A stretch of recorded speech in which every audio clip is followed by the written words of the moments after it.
ವಾರ್ತೆಗಳಿಗೆ ಸ್ವಾಗತ. ನಾನು ರಮ್ಯಾ ಸತೀಶ್. ಇಂದಿನ ಮುಖ್ಯಾಂಶಗಳು: ಮೃತ ಕುಟುಂಬಗಳಿಗೆ ವಿಮಾ ಹಣ ಪಾವತಿಸದ ಕೆಎಸ್ಆರ್ಟಿಸಿ ಬಸ್ಗಳನ್ನು ವಶಕ್ಕೆ ಪಡೆದ 4ನೇ ಹೆಚ್ಚುವರಿ ಜಿಲ್ಲಾ ನ್ಯಾಯಾಲಯ. 33 ಲಕ್ಷ ರು ಹಣ ಕಟ್ಟದೆ ಸತಾಯಿಸುತ್ತಿದ್ದ ಚಿಕ್ಕಮಗಳೂರು ವಿಭಾಗ. ಬಸ್ ಜಪ್ತಿ ಹಿನ್ನೆಲೆ 16 ಲಕ್ಷ ಪಾವತಿ, ಮಿಕ್ಕ 17 ಲಕ್ಷ ರು ಕಟ್ಟಲು ಸಮಯ ಕೋರಿಕೆ. ಕೇಂದ್ರ ಸರ್ಕಾರದ 4 ಕಾರ್ಮಿಕ ಸಂಹಿತೆಗಳ ವಿರೋಧಿಸಿ ಕಾರ್ಮಿಕ ಸಂಘಟನೆಗಳು ಕರೆ ನೀಡಿದ ಮುಷ್ಕರ ಪಟ್ಟಣದಲ್ಲಿ ಯಶಸ್ವಿ. ಪಟ್ಟಣದ ಆಸ್ಪತ್ರೆ ವೃತ್ತದಲ್ಲಿ ರಸ್ತೆ ತಡೆ. ಕಳೆದ 12 ವರ್ಷಗಳಿಂದ ಕೇಂದ್ರ ಸರ್ಕಾರದಿಂದ ಪ್ರಜಾಪ್ರಭುತ್ವದ ಹಕ್ಕುಗಳು ದಮನ ಎಂಬ ಆರೋಪ.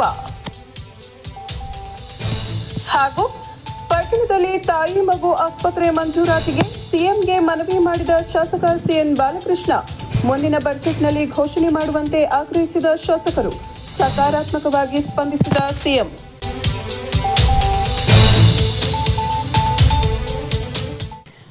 ಅಪಘಾತ ಪ್ರಕರಣದಲ್ಲಿ ಸಂತ್ರಸ್ತ ಕುಟುಂಬಗಳಿಗೆ ವಿಮಾ ಹಣ ಪಾವತಿಸದ ಹಿನ್ನೆಲೆಯಲ್ಲಿ ಕರ್ನಾಟಕ ರಾಜ್ಯ ಸಾರಿಗೆ ಸಂಸ್ಥೆಗೆ ಸೇರಿದ 2 ಬಸ್ಗಳನ್ನು ಚನ್ನರಾಯಪಟ್ಟಣದ 4ನೇ ಹೆಚ್ಚುವರಿ ಜಿಲ್ಲಾ ನ್ಯಾಯಾಲಯದ ಆದೇಶದ ಮೇರೆಗೆ ಶುಕ್ರವಾರದಂದು ಜಪ್ತಿ ಮಾಡಲಾಯಿತು.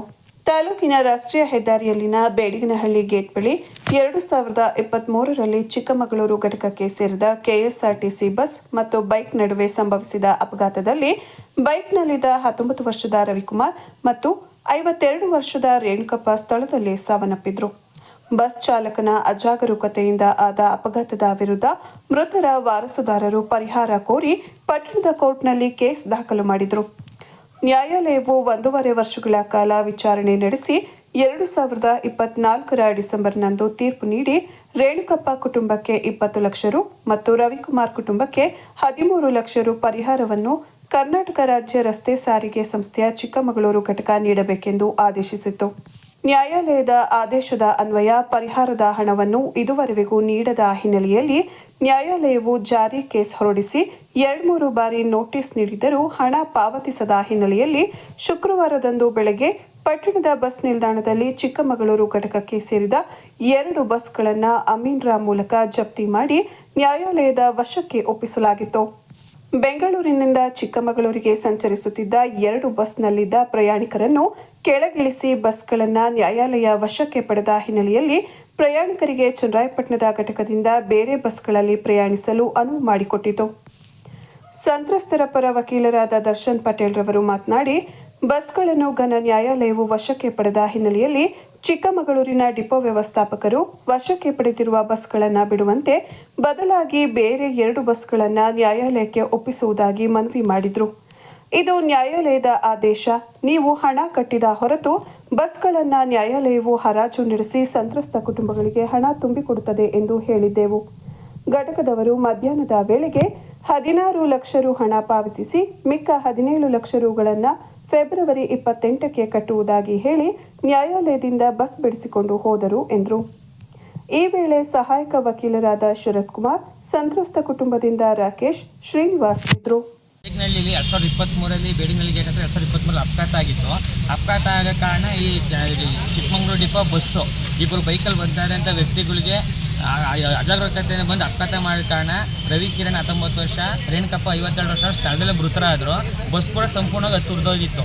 ಆದ್ದರಿಂದ ಆಗ ಇವ್ರು ಏನು ಮಾಡಿದ್ರು, ಸಂತ್ರಸ್ತರು ಅವರು ಅಜಾಗರೂಕತೆಯಿಂದ ಆಗಿದ್ದ ಕಾರಣ ಅವ್ರ ಮೇಲೆ ಕೇಸ್ ಹಾಕಿ ನ್ಯಾಯಾಲಯದಲ್ಲಿ ಪರಿಹಾರ ಕೇಳಿದ್ರು.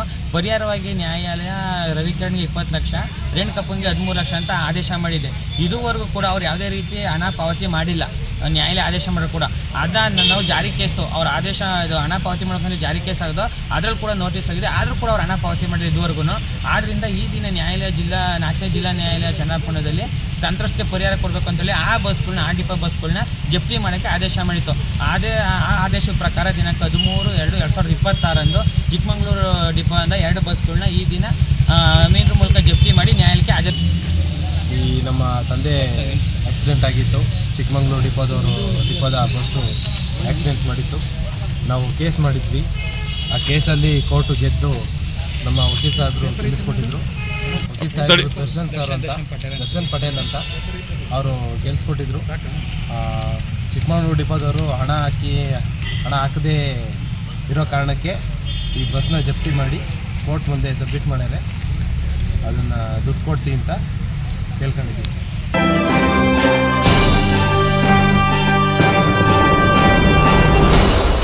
ಕೇಂದ್ರ ಸರ್ಕಾರದ 4 ಕಾರ್ಮಿಕ ಸಂಹಿತೆಗಳನ್ನು ವಿರೋಧಿಸಿ ಕಾರ್ಮಿಕ ಸಂಘಟನೆಗಳ ಜಂಟಿ ಸಮಿತಿ ವತಿಯಿಂದ ಕರೆ ನೀಡಿರುವ ಅಖಿಲ ಭಾರತ ಸಾರ್ವತ್ರಿಕ ಮುಷ್ಕರದ ಅಂಗವಾಗಿ ಗುರುವಾರ ಪಟ್ಟಣದ ಆಸ್ಪತ್ರೆ ವೃತ್ತದಲ್ಲಿ ಕಾರ್ಮಿಕರ ಸಂಘಟನೆಯ ಪದಾಧಿಕಾರಿಗಳು ರಸ್ತೆ ತಡೆದು ಪ್ರತಿಭಟನೆ ನಡೆಸಿದರು.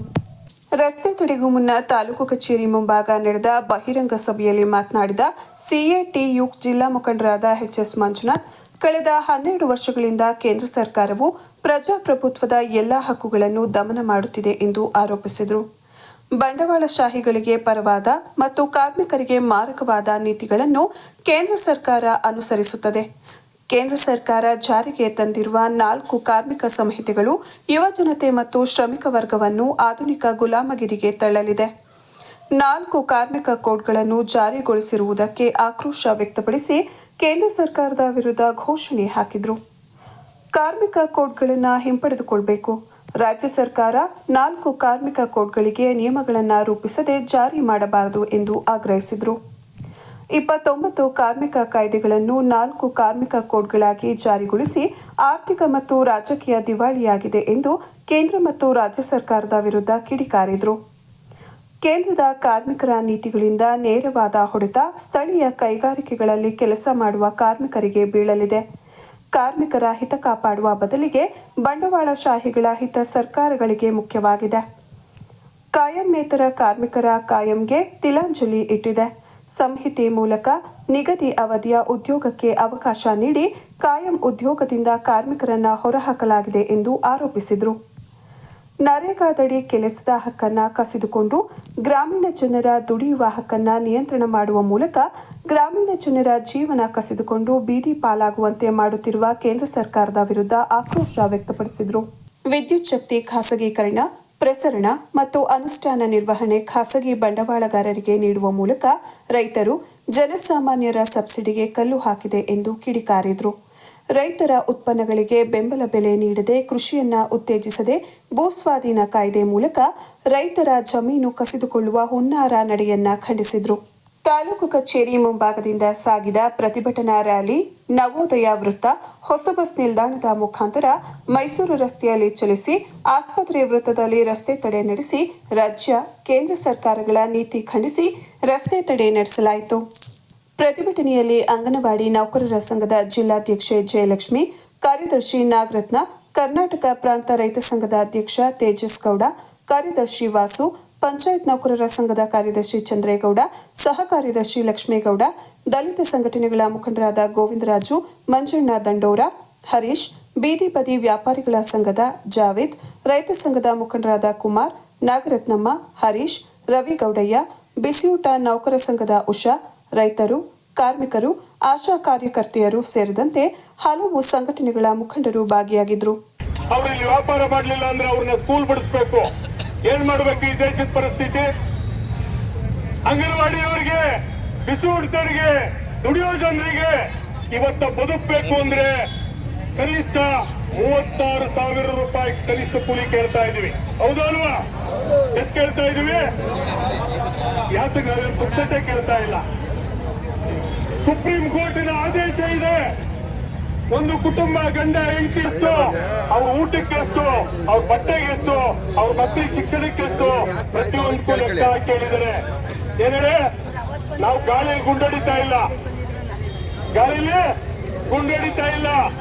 ಅಂಗನವಾಡಿ ಅವರಿಗೆ 30,000, 36,000 ಕೊಡಿ, ಪಂಚಾಯತಿ ನೌಕರರಿಗೆ ಕೊಡಿ, ಬಿಸಿಯೂಟ ಅಂಗನವಾಡಿ ಅಂತವರು ನಾವು ಸೇವೆ ಮಾಡ್ತಾ ಇದೀವಿ. ಸ್ಕೂಲ್ ಮಾಸ್ಟರ್ಗಳು ಶಿಕ್ಷಣ ಕಲಿಸ್ತಾ ಇದೀವಿ. ಹೌದು ಅಲ್ವಾ? ಹೌದು ತಾನೆ? 80% ಜನರ ಪರವಾದಂತ ನೀತಿಗಳನ್ನ ಜಾರಿ ಮಾಡ್ರಿ ಅಂದ್ರೆ ಇವತ್ತ ಏನಂತ ಇವತ್ತ ಬರುದು ಮಾಡ್ಲಿಕ್ಕೆ ಇವತ್ತ ಹೋಗ್ತಾ ಇದ್ದಾರೆ ಬಂಧುಗಳೇ. ಬೀದಿ ಬದಿ ವ್ಯಾಪಾರಿಗಳನ್ನ ಎತ್ತಿಸ್ತೀರಿ. ಅವರು ಬಡ್ಡಿ ಸಾಲ ತಗೊಂಡಿರ್ತಾರೆ. ಬೆಳಿಗ್ಗೆ ಹಣ 100 ರೂಪಾಯಿ ಕೊಡೋಣ, ನಿನಗೆ ಸಂಜೆ ಹೊತ್ತೊತ್ತಿಗೆ 125 ರೂಪಾಯಿ ಕೊಡ್ತೀನಿ, ನಾನು ವ್ಯಾಪಾರ ಮಾಡಿ ಅಂತ ಹೇಳಿ ತಗೊಂಡಿರ್ತಾರೆ. ಹೌದಲ್ವಾ?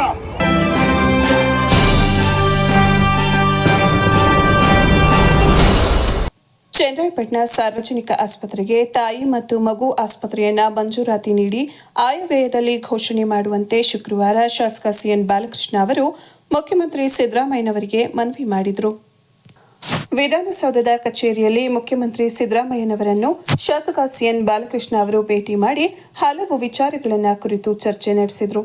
ಶ್ರವಣಬೆಳಗೊಳ ವಿಧಾನಸಭಾ ಕ್ಷೇತ್ರದ ಚನ್ನರಾಯಪಟ್ಟಣ ತಾಲೂಕು ಸಾರ್ವಜನಿಕ ಆಸ್ಪತ್ರೆಯು ತಾಲೂಕಿನಾದ್ಯಂತ 1.5 ಲಕ್ಷ ಜನಸಂಖ್ಯೆಗೆ ವೈದ್ಯಕೀಯ ಸೇವೆಗಳನ್ನು ಒದಗಿಸುತ್ತಿದ್ದು, ಈ ಆಸ್ಪತ್ರೆಯನ್ನು ತಾಲೂಕಿನ ಗಡಿ ಭಾಗದ ಮಂಡ್ಯ, ತುಮಕೂರು ಸುತ್ತಮುತ್ತಲಿನ ಸಾರ್ವಜನಿಕರು ಕೂಡ ಇಲ್ಲಿ ಪ್ರತಿನಿತ್ಯ 1,000ಕ್ಕೂ ಹೆಚ್ಚು ಹೊರರೋಗಿಗಳು ಹಾಗೂ 70 ರಿಂದ 80 ಒಳರೋಗಿಗಳು ಚಿಕಿತ್ಸೆಯನ್ನ ಪಡೆಯುತ್ತಿರುತ್ತಾರೆ. ಈ ಆಸ್ಪತ್ರೆಯಲ್ಲಿ ತಿಂಗಳಿಗೆ ಸರಾಸರಿ 80 ರಿಂದ 90 ಸಾಮಾನ್ಯ ಪ್ರಸೂತಿಗಳು, 20 ರಿಂದ 30 ಶಸ್ತ್ರಚಿಕಿತ್ಸೆ ಮೂಲಕ ಪ್ರಸೂತಿಗಳನ್ನು ನಡೆಸಲಾಗುತ್ತಿರುತ್ತದೆ. ಪ್ರಾಥಮಿಕ ಆರೋಗ್ಯ ಕೇಂದ್ರಗಳಿಂದ ಹಾಗೂ ಸಮುದಾಯ ಆರೋಗ್ಯ ಕೇಂದ್ರಗಳಿಂದ ಪ್ರಸೂತಿಗಾಗಿ ಈ ಆಸ್ಪತ್ರೆಗೆ ಕಳುಹಿಸಿಕೊಡಲಾಗುತ್ತದೆ. ಆದರೆ ಎಂಸಿಎಚ್ ಆಸ್ಪತ್ರೆ ಇಲ್ಲದೆ ಇರುವುದರಿಂದ, ಒಬ್ಬರೇ ಪ್ರಸೂತಿ ತಜ್ಞರು ಇರುವುದರಿಂದ, ಕೆಲಸದ ಒತ್ತಡದಿಂದಾಗಿ ಮತ್ತು ಸ್ಥಳಾವಕಾಶದ ಕೊರತೆಯಿಂದಾಗಿ ಬಹುತೇಕ ಪ್ರಸೂತಿ ಫಲಾನುಭವಿಗಳನ್ನು ಹಾಸನದ ಜಿಲ್ಲಾ ಆಸ್ಪತ್ರೆಗೆ ಸ್ಥಳಾಂತರಿಸಲಾಗುತ್ತಿದೆ.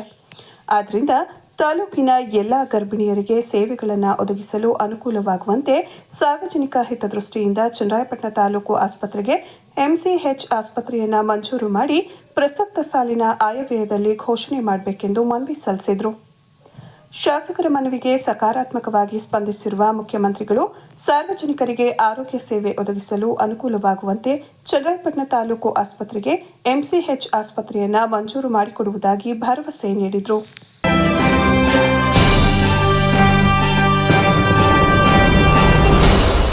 ನುಗ್ಗೇಹಳ್ಳಿ ಹೋಬಳಿ ಕೇಂದ್ರದ ಪ್ರಾಥಮಿಕ ಕೃಷಿ ಪತ್ತಿನ ಸಹಕಾರ ಸಂಘದ ಮಾಜಿ ಅಧ್ಯಕ್ಷ ಹಾಗೂ ಹಾಲಿ ನಿರ್ದೇಶಕ ಜೆಡಿಎಸ್ ಯುವ ಮುಖಂಡ ಹುಲಿಕೆರೆ ಸಂಪತ್ ಕುಮಾರ್ಗೆ ನೊಣವಿನಕೆರೆ ಶ್ರೀಗಳು ಮುಂದಿನ ದಿನಗಳಲ್ಲಿ ಉನ್ನತವಾದ ರಾಜಕೀಯ ಸ್ಥಾನಮಾನಗಳು ಸಿಗಲಿ ಎಂದು ಆಶೀರ್ವದಿಸಿದರು.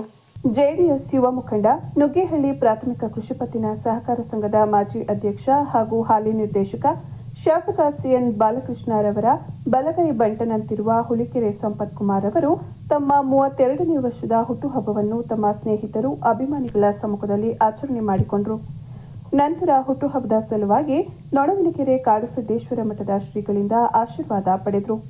ಈ ವೇಳೆ ಶ್ರೀಗಳು ಸಂಪತ್ ಕುಮಾರ್ಗೆ ಮುಂದಿನ ದಿನಗಳಲ್ಲಿ ಭಗವಂತ ಒಳ್ಳೆ ದಿನಗಳನ್ನೇ ನೀಡಲಿ, ರಾಜಕೀಯವಾಗಿ ಉತ್ತಮ ಸ್ಥಾನಮಾನಗಳು ಮುಂದಿನ ದಿನಗಳಲ್ಲಿ ಲಭಿಸಲಿ ಎಂದು ಆಶೀರ್ವದಿಸಿದರು. ಶ್ರೀಗಳ ಭೇಟಿ ವೇಳೆ ಶಾಸಕ ಸಿಎನ್ ಬಾಲಕೃಷ್ಣ, ವೀರಶೈವ ಸಮಾಜದ ಜಿಲ್ಲಾಧ್ಯಕ್ಷ ಎನ್ ಪರಮೇಶ್, ಪ್ರಮುಖರಾದ ತೋಟಿ ನಾಗರಾಜ್, ಎಂಎಸ್ ಸುರೇಶ್, ಕೃಪಾಶಂಕರ್ ಇತರರು ಹಾಜರಿದ್ದರು. ಮೃತ ಕುಟುಂಬಗಳಿಗೆ ವಿಮಾ ಹಣ ಪಾವತಿಸದ ಕೆಎಸ್ಆರ್ಟಿಸಿ ಬಸ್ಗಳನ್ನು ವಶಕ್ಕೆ ಪಡೆದ 4ನೇ ಹೆಚ್ಚುವರಿ ಜಿಲ್ಲಾ ನ್ಯಾಯಾಲಯ.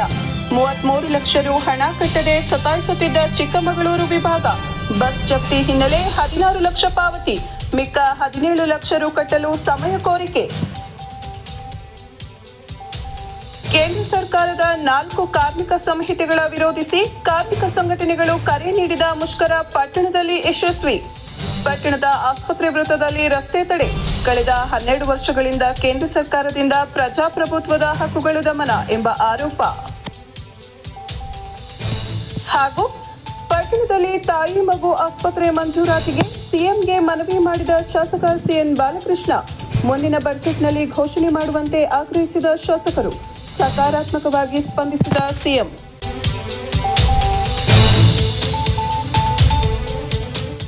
ಇದರೊಂದಿಗೆ ವಾರ್ತಾ ಪ್ರಸಾರ ಮುಕ್ತಾಯವಾಯಿತು. ಮತ್ತೆ ನಿಮ್ಮ ಭೇಟಿ ಮುಂದಿನ ಜೀಪೋಚನ ವಾರ್ತೆಯಲ್ಲಿ. ನಮಸ್ಕಾರ.